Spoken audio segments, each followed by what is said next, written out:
And what is going on, everybody? So, welcome to Sixers Talk, and I have special guest Austin Krell. Austin, what's going on? Not much. Thank you for having me. Not a problem. So, before we get started, why don't you tell everybody who you are and pretty much just give your background. Yeah, I'm a beat writer. I cover the team on a day-to-day basis. For the Painted Lines, I also write about the NBA for USA Today. So those are all things that I do covering the NBA and covering the Sixers. Interesting. So far, so my first question is, what do you think of the team looking right now? Like, what are your thoughts about the team so far? Certainly spearheaded by arguably the best player in the NBA. I would certainly I think I'd probably give him the MVP vote right now, just because everyone else is sort of like Jokic and Steph have sort of Jokic is still great, but Steph has come down to earth a little bit. Jokic's team is in sixth place and in the West and 13 games out of first, I think it is, whereas the Sixers are six in the East, but 2 games out of first. And Giannis is Giannis, but I think Embiid's dominance and the way he's carried the team this year, the way that he's been more available than um, in previous years, I think those are. I think he's just been worthy and certainly the most dominant player in the league this year. That's interesting because it's like with Embiid, my question. Another thing that I'm really worried is just like what's he going to be like to this after the All Star break? Because we all saw what last year. He got hurt at the second half of the year, which kind of hurt his chances about the with the MVP voting. But my question is, do you think the MVP voting should change their criteria about because about these something? Because was it like games played? I think it's like the criteria, if I'm not mistaken. Yeah, they're like qualifying figures that games played. I think is something that just sort of lowered your sample size and narrows it to a certain grouping of guys. But I think all in all, it should be who's the most dominant player in the league. And there's you can argue with a million different ways about who the MVP should be, and have a valid argument. But I think what it comes down to is, who is the most dominant player in the league on a night-to-night basis. I think this year it's Joel Embiid. There's no questions Oh, asked. definitely, because the fact he's on the list, like Will Chamberlain, Robinson. I think another person who I'm kind of forgetting. The kind of production that he's put in the last handful of games is really spectacular. But I'm not really surprised of how dominant he truly is. But it's just that the way that this team is played. I mean, at times it's a little bit frustrating because it's like I was like, because of the way that Doc Rivers goes about it. And I did posted a video about it. Hypothetically, do you think would there be a possibility would Doc Rivers be on the hot seat, say if the Sixers got knocked out of the first round? Um, I don't think so. I think it's like the team is without Ben Simmons. Tobias has underperformed. They've had guys in and out of the rotation all year long because of COVID and injuries, and they're still 10 games above 500 and in striking distance of first place in the East after all of this. So, as much as people hate Doc, I think it would be unfair to can Doc or to put him on the hot seat.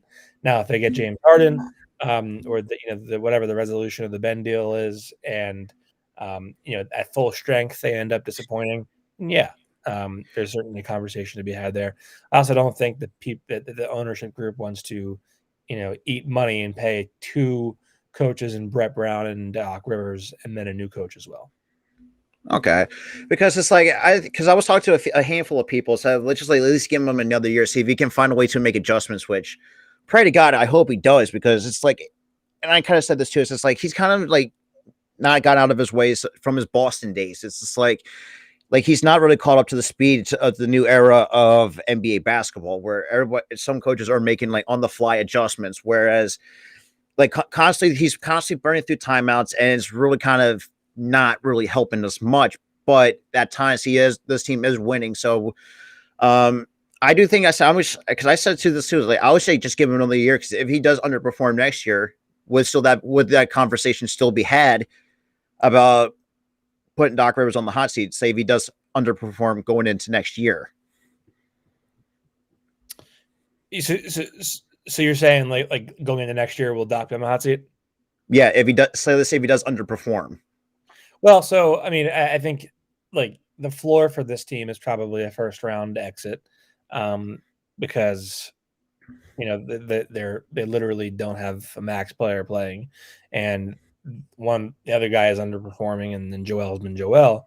So I don't think I think going into next year there could be some questions, but I think it would be, I guess, in a sense, disingenuous to say that Doc should be, you know, on the hot seat and should be losing his job whatever the team does this year. I think that would be something that if you were to do that, you probably have already calculated in advance that you were going to fire him anyway. Because I thought, because I'm not I don't really have nothing towards Doc, but it's just like it gets to the point where all of us are kind of frustrated of the way he goes about it. It's just like, these all bench lineups, and I kind of said this too, like at times it has costed us games, and it is shown as like some of the games that we played.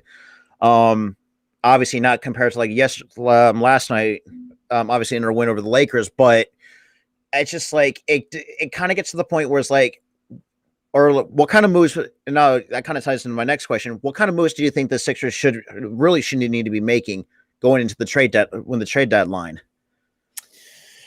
Yeah, I think they're short in shooting. I think they just need they need to find somebody who will just get up threes in bunches. Like they have Danny. He's not been available that often this year, but I mean his 3-point rate's like 86th, and his efficiency is like 38%. So I mean it's very high volume of threes, very good 3-point shooter.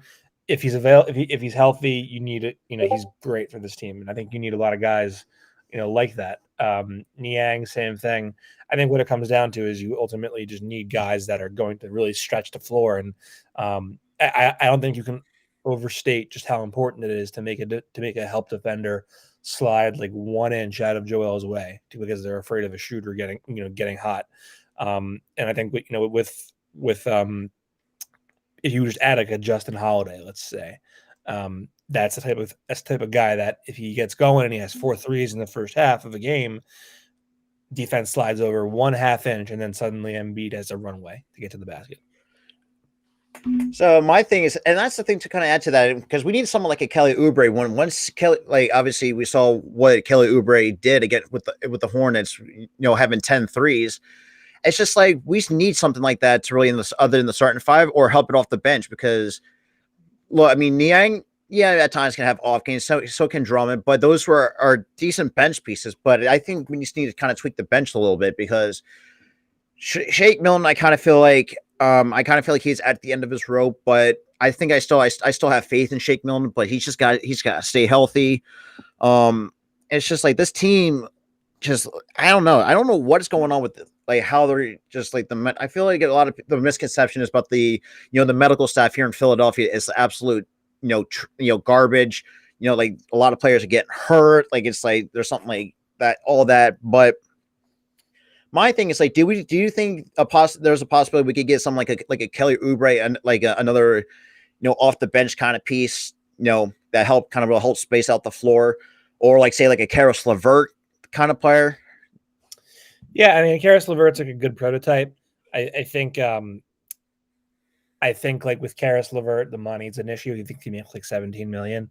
It's gonna be hard to match. I think Oubre is like a theoretically a great idea. It's a great fit.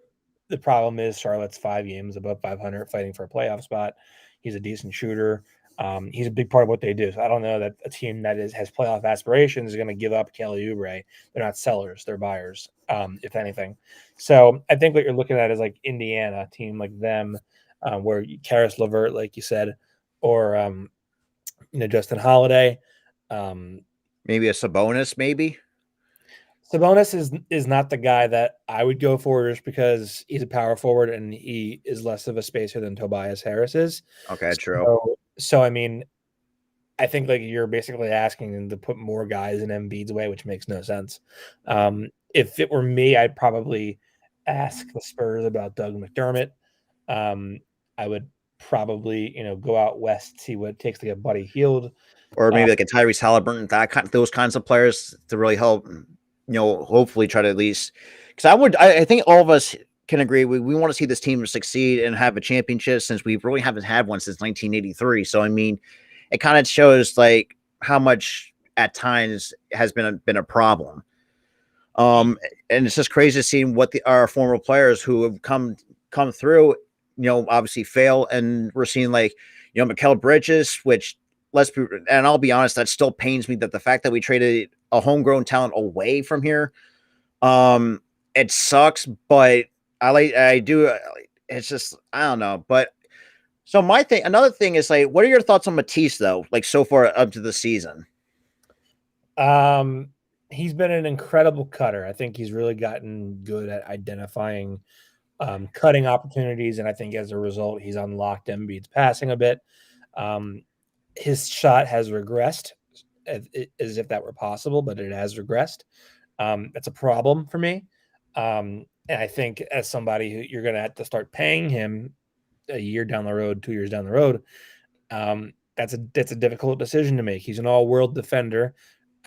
He's oftentimes a half-court liability on offense. So you have to either find a different way to, involve him in the offense, weaponize him, or you have to trade him, because I don't think he's a guy that fits next to a post-up center because of the lack of improvement as a shooter. So let's say if we do trade Matisse, what can you expect the return we can get for someone like a Matisse? Maybe like a second, third round, maybe like a late fourth round at best. Well, so there's no third and fourth round in the NBA draft. Oh, right. Really? I didn't know that. Yeah. So it would be, I mean, I would probably think you could probably get like a first rounder, maybe an okay player for him. But I mean, I would probably look to do that trade like next year. That's what because I'm thinking. I see. This is weird because I don't think really Matisse is worth that of a first round, but I might be mistaken because I don't see what's going on behind the scenes, so I wouldn't know. I'm just seeing it as a face value, but I can see why people would think you'll give up like a late first round, maybe early second, and maybe someone like I don't know who. At least, like you said, an okay player to get Matisse. I mean, there's a few guys that I had on my radar. I mean, I know hopefully Maury can pull the trigger at some point. I would like to have Buddy Hield because I actually enjoyed watching him at college. Tyrese Halliburton, I know he's going to be off, but I mean, could be a reach. But another guy I think a lot of people are kind of not talking about is Marvin Bagley. Like I know the kind of situation he's going through. So would Marvin Bagley be a possible fit for the Sixers? Yeah, I think a young player with still a lot of upside. He's had a tough start to his career in Sacramento with injuries. I don't think that's the focal point of a Ben trade.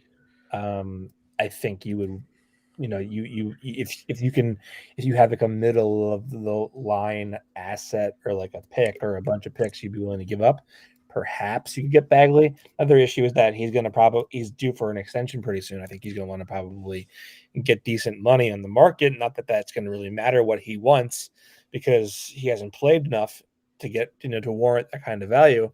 But I would certainly say that is something that could get a little bit hairier than maybe you want it to be, because of number one, you have to find a way to get him in terms of money and making the money work, and you got to extend him too, and that could be problematic.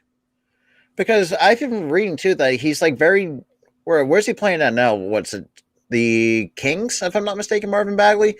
Because I've been seeing like he's like disgruntled from the Kings. It's like I think he wants up. I might be reading like the wrong report, but I don't know. I do think the Sixers really need to keep an eye on Marvin Bagley, not Tyrese Halliburton, but Buddy Hield. Hell yeah. Let's see who's from San Antonio that I think. I'm trying to think who's the perfect fit if we trade for San Antonio, but who's going to be a perfect fit coming from San Antonio? I mean, DeJounte Murray is a great young player. That would be a Ben trade item, and I would probably do that Ben trade.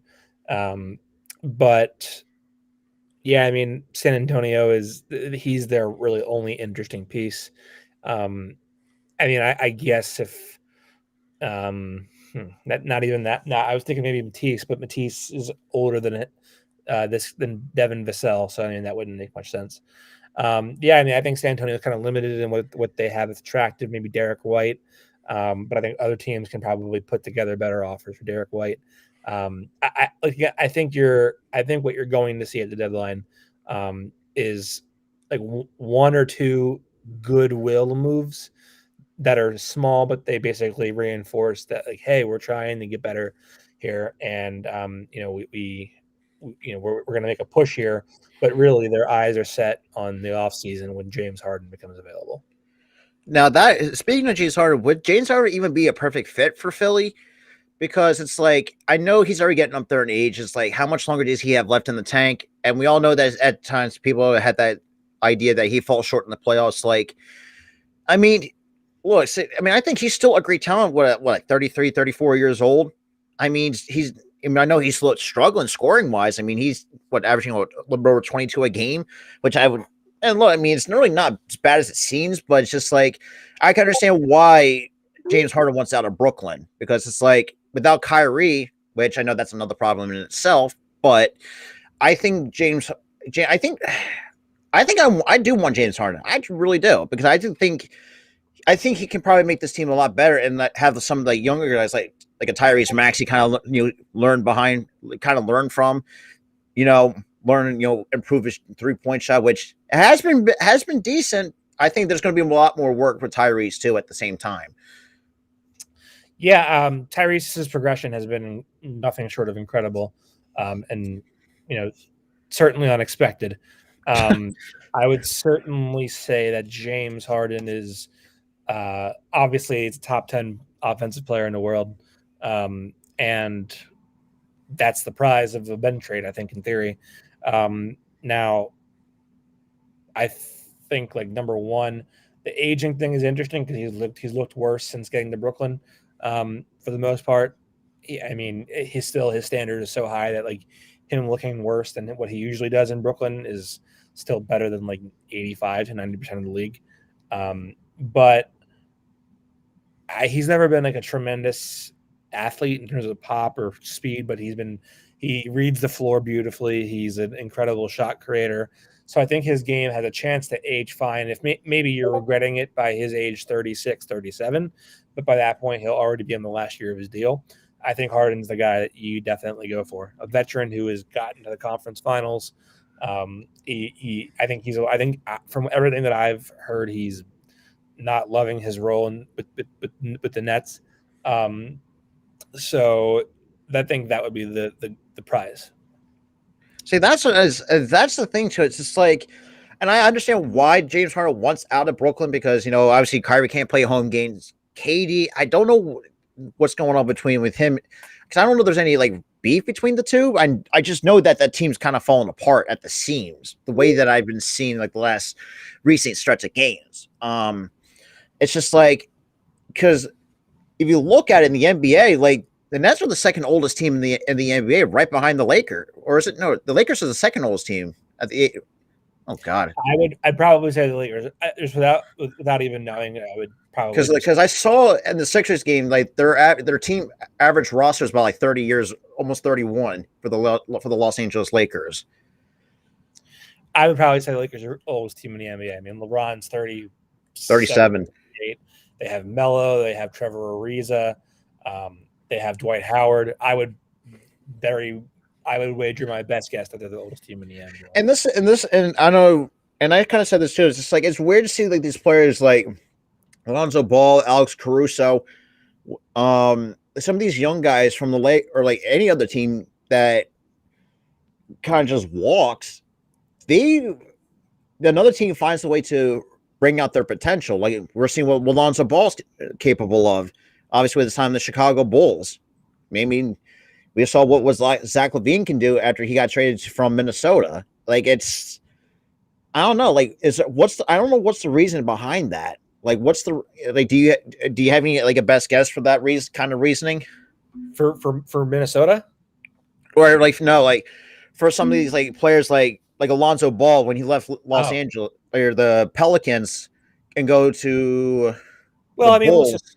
that's organizational culture. Like the Pelicans have a terrible organization. And they're widely regarded as that have awful culture and no direction and rudderless. So I think number one, they flat out like decided to not keep Lonzo Ball, which is ridiculous considering Zion loved him.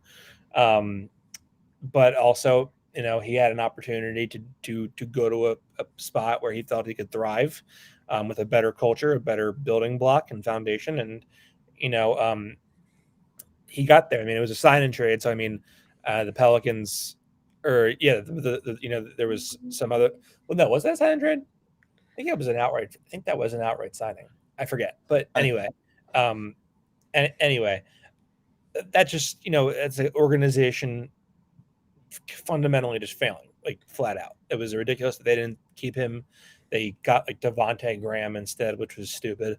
And that's a failure. That's true. It's seeing. I don't know, man. It's just like we're even like now. My thing is, or for you is like, do you think Memphis has put? Speaking of with the Memphis Grizzlies, my question is: do you think they're a legit contender in the Western Conference, like not a playing team, but a legit playoff contender? The way that they're going at this pace. The Grizzlies, I think they're young still.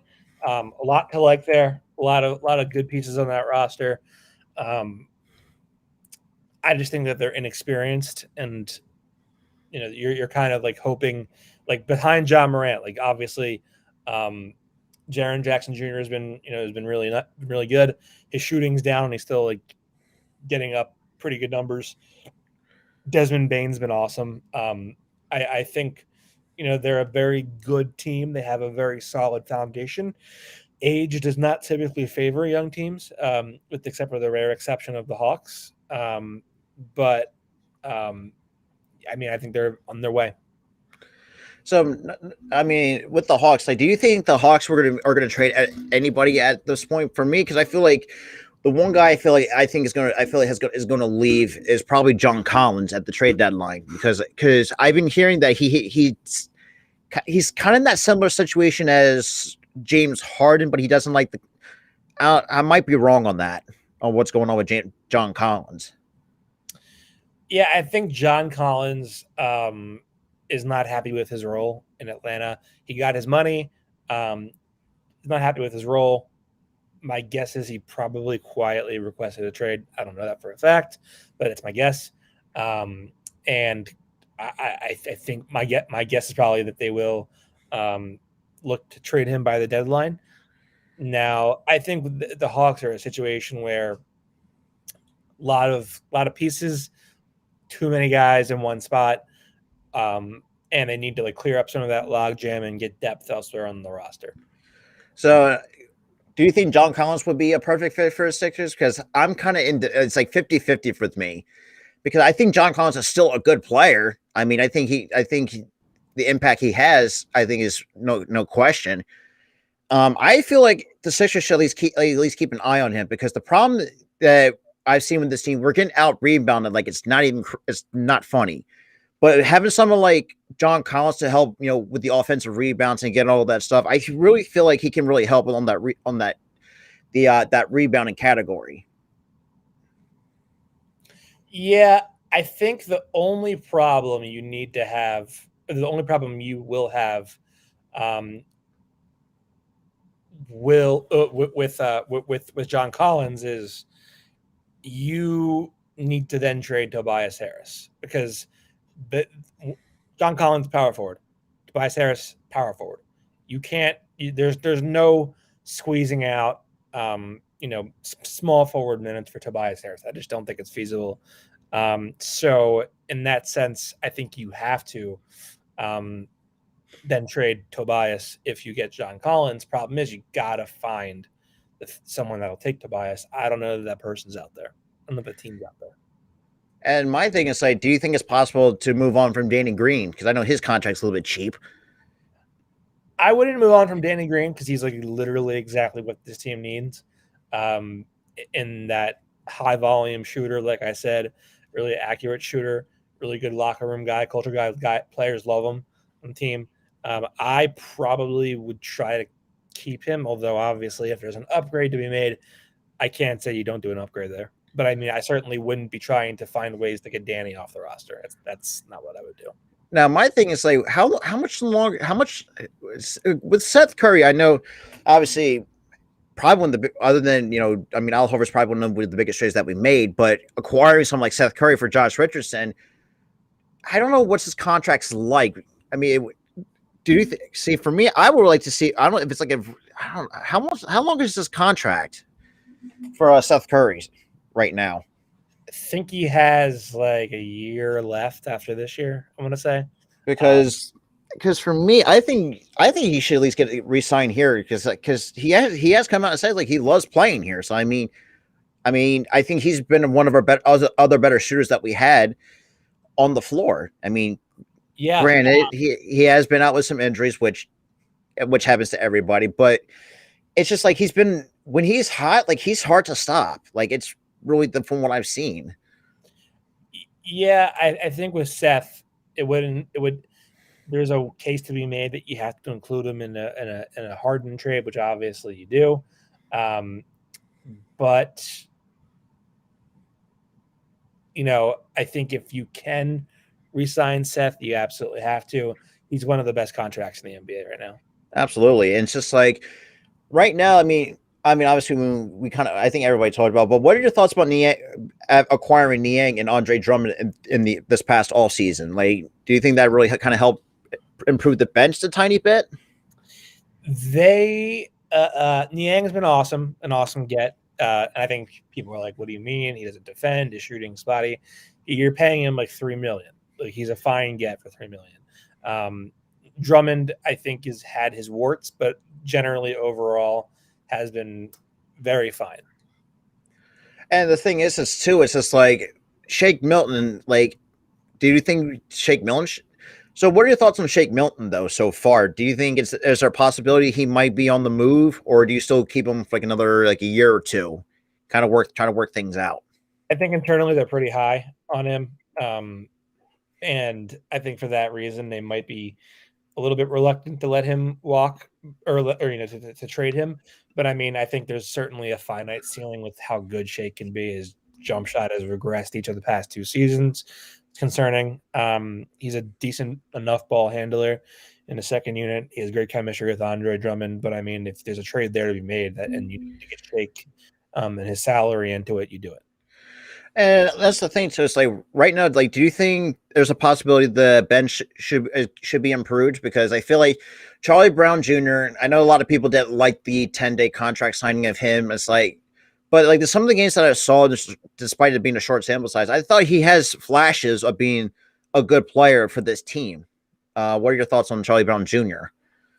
No, he doesn't have really any kind of functional offensive skill set. I think that's sort of what's holding him back from being a real NBA player. But I think his defensive instincts are second to none. High energy, does a lot of the things that the Sixers need, which probably inflates his value to them a little bit. But I think he has a lot of the pieces that you need to start out in that he has defensive instincts and he's pretty athletic and has a high motor, but he needs to be able to make shots. He can't make shots. That's true. And that's the thing with Furkan too. It's like I've been very critical of him ever since he resigned here, and I kind of got to my thought was like I feel like that was kind of a mistake bringing it back because he's just been inconsistent. Like he's been one of those inconsistent shooters at times. It's like, do you think that was a kind of the only best move that the Sixers could make, or was that a mistake bringing him back? Not a mistake because they had his bird rights. So I mean, it didn't Shit, I forgot cost. about the bird rights though. Yeah, it didn't. There's no downside to bringing him back. I think you can move him. He just isn't very good. He's overexposed with his spot in the rotation, and even with his regular, role, which is just to shoot and drive and whatever. He's not a good shooter. He just flat out is not a good shooter. I think he's not been good. So and that too is like, do you think there's a possibility he might be moved in Yeah, the yeah. so? like say if we do move him, like what could you get in return for something like a Furkan Korkmaz? I think you probably make him part of a bigger deal to get something like I don't know like what that player would be or who that would be, but I mean I think he's the kind of guy you add to the core of a deal to make the money right, and then you're bringing a guy in that you want. So, like, say, could you think about add him to like a Harden deal, kind of that kind of thing, kind of have add like a last minute kind of piece, kind of help. I mean, obviously we know that 2-5 is probably the biggest um name to really be traded. I mean, could you see like additional pieces, like maybe like add like a Cork Moss in that deal, maybe a couple picks, or would that be too much? For a Harden deal, I mean, you could do that. That would be something that you do it in the offseason. People were like trying to like make this Harden at the deadline thing real. There's no way Brooklyn's trading Harden to a rival at the deadline. He hasn't won out yet. I think he'll ultimately end up in Philly, but I don't think he wants out yet. Um, I think if you trade Korkmaz, the likeliest scenario is that it happens before the deadline. Because I don't see what his role would be in Brooklyn. He just isn't a good enough player, and I don't know I why. mean, yeah, I mean, good. See, for me, I say either send him to like teams that are like still rebuilding, maybe like a San Antonio, like the Kings, like Yeah, maybe like the Rockets, maybe. yeah. Rockets are an interesting one.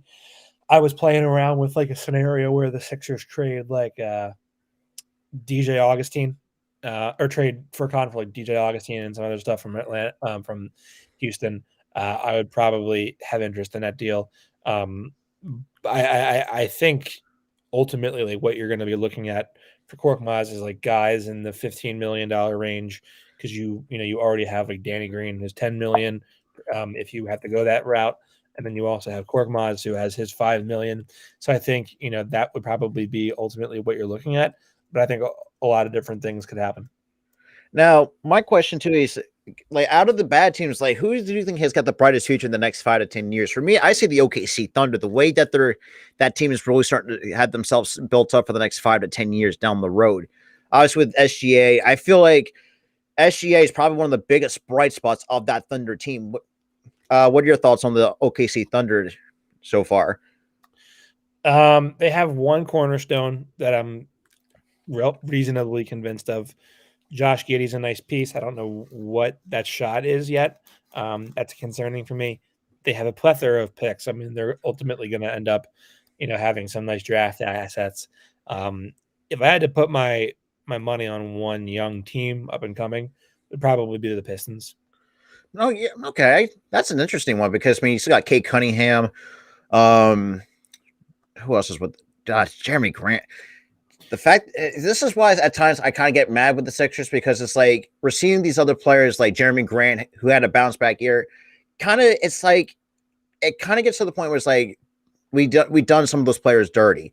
Like Lou Williams is another guy that you can probably make an argument that we could have. I thought he was a great bench piece, but apparently we just didn't use him right. Same with who's another guy that can bring to mind?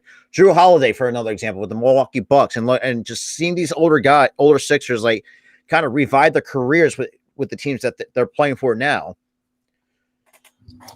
Yeah, I mean Lou Williams is like barely an entity on their bench in Atlanta. He certainly had his best years with Clippers, no doubt. Um, I mean, Lou Will is just like an innate bucket getter. That's what he is. Six man of the year type guy. He's won it before. Drew Holiday, he was young at a time when they were looking to rebuild, and he was outside of their window, what they were looking to do. And he won his championship with Milwaukee. That team fits his age range. But yeah, I mean, he's blossomed into a very good NBA player. That's interesting because it's like, I mean, at times, I mean, just looking at just seeing how far some of these players have come along in their career, especially coming from the Sixers to like a Holiday, Andre Iguodala. I think a lot of people tend to forget that Iguodala is still playing, which even myself included, I forgot he even was still playing because I thought he just completely they quietly retired behind the scenes. You still got Lou Williams. I kind of feel like Lou Williams is really starting to decline. And Yeah, I mean, he's older. When you're younger and you're not that athletic, as Lou Will was, um, you know, it's kind of like you're playing in a league where switching and defensive versatility is huge. Once you can't move laterally anymore, you're done. And Lou Will is in that boat. Oh, absolutely. It's just like, and obviously with the trade deadline coming up, what do you think more? Do you think Maury has like some sort of ace up his sleeve? Because I know the one big ace that I can see is probably in the all season is try to acquire James Harden. But now I've been seeing there's like the people are kind of talking about the league should get involved because with the collusion. Because I kind of feel I call it like BS on that. What are your thoughts about on that? Like about that weird quote unquote collusion? Yeah, I think the collusion thing is a message from other teams. The way of saying like we think this is a real possibility that James could end up in Philly. Um, we think this has been in the works for quite some time. We don't like that, but I mean everyone in the NBA colludes. This is And not and also saw that I know Miami got paid for their tampering with I think it was like Kyle Lowry if I'm not mistaken. They got and who else got oh shit I don't even know who the other team got punished for that for the tampering. Chicago. Yeah, Chicago. Now my thing is like, what are your thoughts on DeMar DeRozan? Because I feel like I thought DeMar DeRozan kind of felt like he fell off after his time in after winning a championship in Toronto, but is obviously playing probably the best basketball that we've seen during this time with Chicago. What do you think about that on DeMar DeRozan? Yeah, that was a historical underperformer in the playoffs in Toronto. Um, get sent to San Antonio on the Kawhi deal. He's had a really good revitalized season with the Bulls this year. That contract I think is a steal, and he's earned his right to be in the MVP conversation for sure. Oh, absolutely. It's just like even with the Bulls too. Like I feel like they're like that's a surprise team in the Eastern Conference. I know the Eastern Conference is not as I mean it's competitive, but it's not like super competitive as the Western Conference because I mean you still got the Suns and the Warriors still even the top two in that conference. But my thing is just like, is there a possibility going down the road? Can the Eastern Conference hold up to what the Western Conference is? So with the Phoenix Suns, the Golden State Warriors, Memphis Grizzlies, and like so many others, do you think the Eastern Conference can hold up to it going down the road and be that super competitive? Yeah, I mean, I think right now, like the East is probably better than the West, right? I mean, you have Phoenix, you have Golden State, you have Memphis, Denver's like hanging around, Utah, Utah. Those are really the main teams. And in East, you have Philly, you have Miami, you have Toronto is like hanging. Brooklyn, hang, obviously, Chicago, Milwaukee, Boston's young still technically, even though they're not good. I mean, I think the East is at least as competitive as the West. now, do you think? Now, my question is for the Boston Celtics. Do you think there's a possibility that Boston might break up the duo between Jaylen Brown and Jason Tatum? Do you think there will be a certain possibility? Because I feel like it's highly unlikely, but I do feel like there is a certain possibility because going in with us, man, because I'm not mistaken, Jaylen Brown did work out with us at one point. I think it was before the draft. Yeah, he was a standard workout before the draft, but he was I think you can have a lot of retrospective vision on Ben Simmons, but I mean he was objectively the best player in that class. There's no question about it. Because what was that, the 2016 class? I'm mistaken. Because I know Yep. Brandon Ingram's part of that. I mean, the fact who else was part of that class? That's a bit. That was a. I'm not gonna lie. I think that was a pretty decent class. But we've seen what Brandon Ingram, Ben, Brandon, Jalen Brown, uh, Jerome Tatum. Tatum was not that class. Tatum was the next year. Oh, Uh, next year. yeah, I forget who else was there, but No, Korkmaz was part of that class as well. I think that might have been the Siakam draft, if I'm not mistaken. So Now, my thing is, do you think that Toronto might move on from Pascal Siakam? Because I feel like he's kind of underperformed this year. because I feel like there's been rumblings about um Toronto might move Pascal Siakam because their biggest bright spot is probably Red Van Vliet and OG Anunoby. Yeah, I would say I would guess they'd probably like to get off that contract. Um, OG Anunoby or not OG Anunoby, Pascal Siakam, just because I think his ceiling is like he is a good number two or number three guy, but he just can't be a number one. And he caught lightning in a bottle the year that he was tremendous. Toronto, that team got lost in the second round in 7 games. So I mean, and ever since then he's struggled. So I mean, I don't think he's. Put it this way, I don't know that he and Tobias Harris are that different. So you're basically so in other words, they're kind of one and the same basically, is Yeah, kind of what I'm hearing. Okay, so now my thing is like, do you think Pascal might be a decent fit for Philly, or will he be a better fit elsewhere? elsewhere. See, that's interesting because it's like at times it's like the weird seeing what these teams are doing. It's like Miami, which look can't take away because Miami's always had a good team. The fact that they have Jimmy Butler, which let's be real, the front office. I feel like the front office kind of made the mistake of letting him walk. Same with and not bringing home Kyle Lowry. That and see this is the problem that I have with the Sixers at times. It's not bringing home homegrown talent, which is the or bringing guys who come from Philly. I kind of understand it, but like, is that kind of like a problem for the Sixers? Like, brings because we're seeing like these, like, especially with Nova, who I love for college basketball. I mean, Mikal Bridges, Archie Diacono. Like, is that like a problem that the Sixers are having at times? Is not keeping, local talent. No, I mean you don't have to. I mean, if you could go through the annals of history and find players that didn't play for their homegrown or their home teams growing up.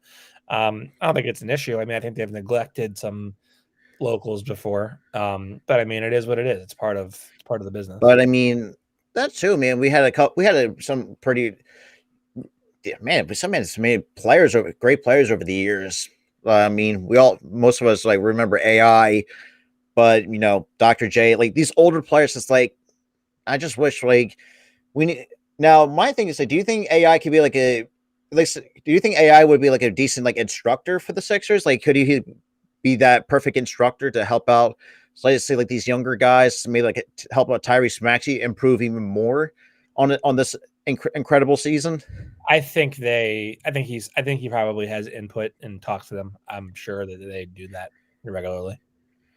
Because it's like the the fact that you have a guy like AI, obviously a Hall of Famer, which but yeah, I mean, I think there's a lot. I'm not mistaken too. Like, but it's just weird to see, what this. I mean, I know the team at times it can be like I said before is frustrating, but I think they're. I mean, at best, if Docker and pray to God if Doc Rivers does find a way to make adjustments on the fly, and try to be caught up in this new era of basketball, if it can do that, I think this team.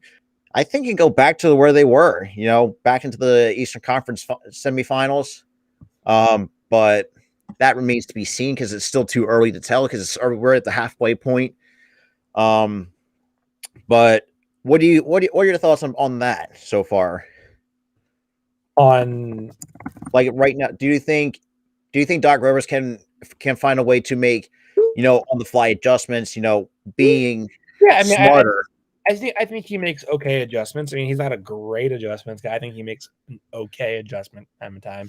I think the coach is always going to be the scapegoat for losses, and um, typically the players get all the credit for wins. I mean, that's just how it is in coaching in general. Doc's a great dude. I like Doc as a person. Do I have issues with some of his coaching decisions? Sure. I mean, any beat writer is going to have their opinion. It's I think you have to take it in the context of what are the other options? How do my personnel fit with those options?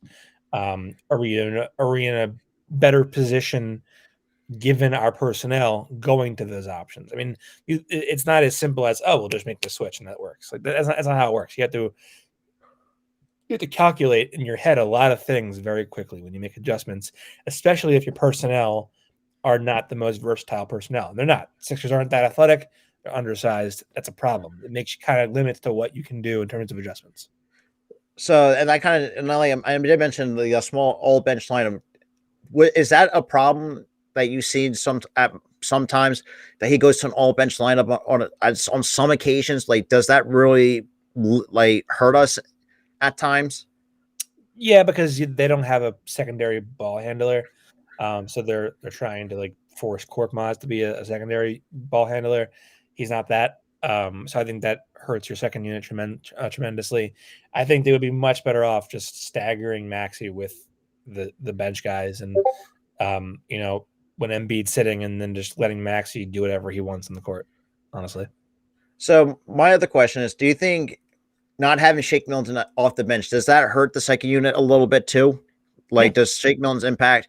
Because I feel like Shake Milton still has he has shown a lot of flashes to be a great bench player.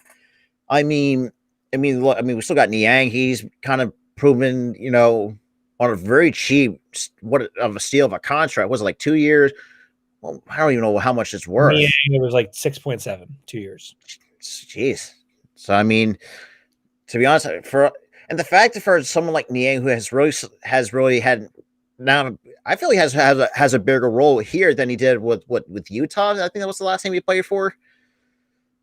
It's just like you can see it in the production that he has. It's like, yeah, I mean, does he have off nights? Yeah, sure he does. But even on off night, he still can give you that small production off the bench. And going in like looking this year though, like some of the games that we've seen, it's like unlike last year, like this bench at times actually has held the lead, which a lot of people thinks is like for me, I feel that's an improvement because we still got Drummond still was he like 29, 30, 29, 30, somewhere in that age Yeah, range. So yes, you still have Drummond in the prime of his career. You still got Niang, who's been a great player. Really can hit clutch threes when you really need it the most. Like the Los Angeles Lakers games, like we had to put the game away, and at times like we're just playing these teams like the Hornets, who has a really bright future. Because you got LaMelo, you got Gordon Hayward over there, Miles Bridges, like Terry Rozier, PJ Washington. Like this is why I think that times the Sixers got to figure out like who needs to stay and who needs to go, and kind of work their magic, especially going to the trade deadline. yeah. I think there's going to be an immense pool of buyers because you have the play-in tournament, and that's going to be something that is going to incentivize teams that are on the cusp to add players to get to that play-in tournament, especially small market teams like The Timberwolves. yeah, Timberwolves, the Hornets.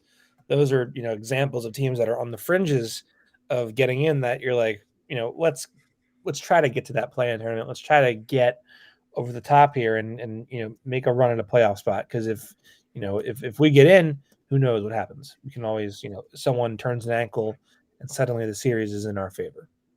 Yeah, and now my thing is like too is like say hypothetically, where do you see this team finishing in the Eastern Conference? Because I feel like say 4 or 5, I feel like it's like more reasonable for the Sixers because I feel like the number one seed is kind of out of reach because I feel it's going to come down to Miami and Chicago for the number one seed in the Eastern Conference because I feel like Milwaukee has fallen off a little bit. Brooklyn just I don't know, like Brooklyn's a huge question mark in the Eastern Conference. I'm trying to think. I feel like. Where do you think? Or how do you see the Sixers finishing the Eastern Conference? I think they could get as high as one. I mean, why not? They're 2 games out right now, right? That is Uh, true. Certainly possible. Do I think they'll get there? Probably not. I would probably say they're likely to be a 3 or a 4. Okay, so but because for me, I started saying maybe it's like a 3 to 5 in that range. But then again, you never know in the NBA. Like, if it, like because we were seeing like the Sixers if the Sixers like say, dude, they turn up in the second half, like that could be a possibility. They might snatch that number one seed in a lot of maybe number two if and on the best case scenario. But I agree, man. 3 to 5, I think is very reasonable.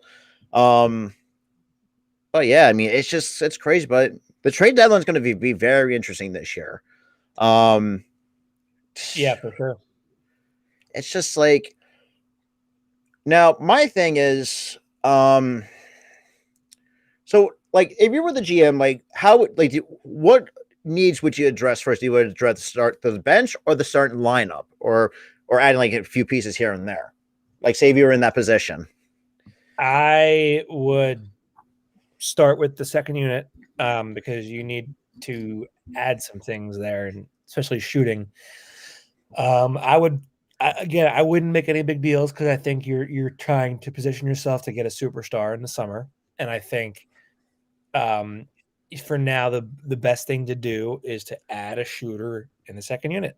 Um, don't spend too much. Don't Because spend too I don't know, are we over the cap though? I don't know what the shit. That's going to be. I feel it's going to be and I think Maury knows that that's going to be our biggest issue because obviously we got 2-5 and um Tobias with those two max contracts because and plus I mean MB with the supermax, which let's honestly he kind of deserved that supermax because of the year he had, so I would not count that, but it's just like, and it's funny to see like these former players like Shaq. I don't know if you saw what his comments on 2-5 though. What are your thoughts on those on his comments though? And obviously, some of the comments he made towards Embiid and seeing how kind of the way he saw Embiid improve the last couple of years. Yeah, I think it's I think Shaq's just talking. Honestly, I mean, I think on TV you just talk, you talk, you talk. It's good content, good entertainment value. Um, you know, they're everyone, all the old guys are like, it was my day, this or that. Like it's a Yeah, a bunch of but whatever. so far, I mean, what are your thoughts about Maxey and the way that he's improved this year? Like doubled his points in scoring, improving his 3-point shot in this entire year. Do you think he's going to get better? He's going to get better from here on out and going into year 3. Yeah, I think every indicator that you can look at says he's going to get better and better. The shot, the 3-point shot, I think it was like 38 to 40%, which is tremendous. I would like to see the volume of threes go up a little bit. I also don't think it gets I don't think he gets enough touches from three or in general. So I don't think I think it's hard to quantify his volume at this stage of his career. But I would definitely say that I think he has an arc for a guy that can be a multi-time All-Star. Okay.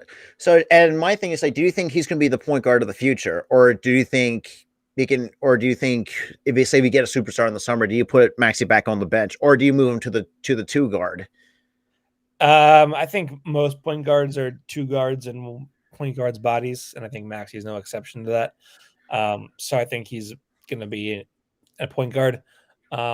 Is he a point guard of the future? I think all indicators would say he is. I mean, if you were to look at the way that he's grown from year 1 to year 2, if you were to say that he was a first overall pick, I think a lot of people would say, "Oh yeah, this is an all-star in the future." So I mean, I think there's no reason to believe he's not. I mean, he does have all-star potential, and I feel like the Sixers kind of got lucky because there was like no combine or these workouts, and the fact he fell in their lap at 21, it's like I don't know. It's just like I was shocked. It's like seeing because I saw like his projected ratings like he's be like a projected top 10 pick, and the fact that he slid to 21. And this is why at times, other than Villanova was my biggest college basketball, I've always had respect for Kentucky and the kind of players that come out of that program and the kind of the players that produce. It's like I don't know what system John Calipari is running, but he's really pumping out like NBA ready talent. I mean, we're seeing what Maxey can do. Like you said, I mean, dude, even though he doesn't shoot a lot of threes, but he makes it up with other skills that he has learned. Obviously, doing the old school way, finishing through contact, going to the baskets. Like, um, now my question is, do you think missing free throws, Sixers missing free throws, do you think that's a little bit cause from concern from time to time, or is it just really not that big of a concern? Yeah, I mean, I think it's focus. Like, I think guys miss free throws. Free throws are a very random type of thing. Um, and I think some guys just miss free throws. I think generally speaking, they're good shooters on the team. So I mean, um, it isn't something that I would be overly worried about. So we saw a lot about a Paul Reed.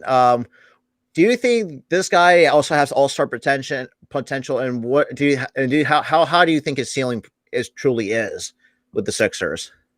I think he can be a rotation big man in this league, capable of switching on defense and whatnot. Um, you know, it's who really knows, right? He doesn't get enough run. I think he has to start playing within his skill set and stop trying to do too much. But certainly worth a look and a fair shot in rotation. And another question is like, do you think Doc? Because I've been seeing like Doc at times has been criticized for not developing young players. I do think he has done a decent job of developing. It's just like, do you think Doc could have done better developing young players? Like, I mean, we've seen what Tyrese Maxey can do, but do you think Tyrese Maxey could have been a lot more than what he's showing this year in year two? Yeah, I think Doc could it could be a little bit looser with rookies. I think he's pretty tight. Doesn't like to give them too much run. They got to learn sometime. So I think Doc could do a little better job of that. But I mean, it's hard for me to say that he doesn't develop guys when Maxey's flourished in year two. Yeah, and that's what I said too. It's just like, look, I know Maxey's doing what he can. I mean, over a little bit over 16 points a game. Look, I mean that's good development enough, but there's probably going to be more greatness coming down the road. I mean, right now it's just he's still early in his career, so I mean it's really kind of maybe not to take a short sample size, but kind of too soon to kind of tell. But I think at times I think Doc Rivers, say what you want about him. I have my second thoughts on him, but the fact that the way he looks at Maxey at time this year and has a lot of faith in him, I think as I kind of changed my outlook on Doc Rivers, the fact that he has a lot of faith in Tyrese Maxey and running this offense. I mean, albeit not having 2-5 there, but that's here nor there.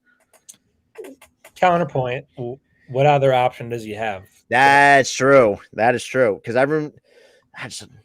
now my thing is like, do you think we could also go for a backup point guard in the? But then again, I think we're also kind of like you said, we're kind of tied to Harden in the off season, so that's going to be very interesting to really see. Obviously, Shake Mills, I know he's our backup on the bench. There's a lot of things that the Sixers really need to hope to do because this is an important time of the year to really scout what kind of players would mesh or not fit with this team. I mean, Tobias at times, like you could have different thoughts about him. I think he's still a decent player at times very inconsistent, but the fact that at times, even when he gets booed too, it's just and he knows it too, like how it is in Philly, like it's just like he understands it. And the fact that the last two games he scored over 20 plus points is like, I mean, we all know that Tobias is a 20 plus guy each and every night, but the fact that he at times has kind of struggled, I don't think it's concerned, but I do think it's like you said, there's hardly anybody that wants to take on that contract. Was it 180 million if I'm not mistaken? Yeah. But he's already what 2.5 and like I think almost 3 years into the. Right. I don't know how long the extension is. It isn't that awful anymore. I mean, it's awful 2 years ago, but I mean, it's you're already almost 2. Yeah, it's almost done with. So I mean, now my thing is like, do you still keep Tobias or do you let him walk once his contract that extension is up? For me, I say just let him walk. I mean, because I feel like there's going to be better players than Tobias, and who knows how much longer he's going to last in the league. Because what's the usual like lifespan of an NBA player? Like almost like late 30s, early 40s, maybe. Usually mid 30s. I think the average NBA career is like 5 years. Um, but we're just seeing like some of these players that are. I mean, LeBron. Say what you want about him, but he has defined longevity the last almost 2 decades. Jesus Christ, I forgot he's been along that. Jeez, it's crazy to really understand like how long LeBron's been in the league and still can produce at 37 years old, which that's impressive in and itself. But kind of want to wrap this up a little bit, but I mean, are you impressed with the Sixers this year, or do you think the Sixers can improve into the all season, going into year 3? Yeah, I think they have been impressive for the most part. I did not think they'd be 10 games above 500. I'm definitely impressed by them. I think they've underperformed, quite frankly, because they've lost to some teams they shouldn't have lost to. But yeah, I think generally speaking, I they're better than I thought they were going to be. But yeah, Austin, man, it was a pleasure to have you on. Hopefully, you can do more of these in the future.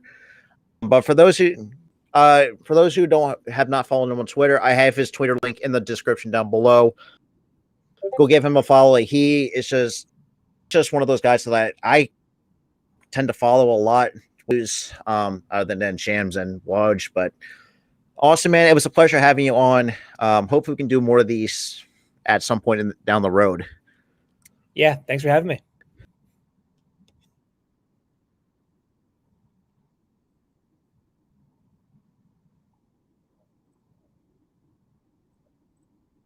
See ya.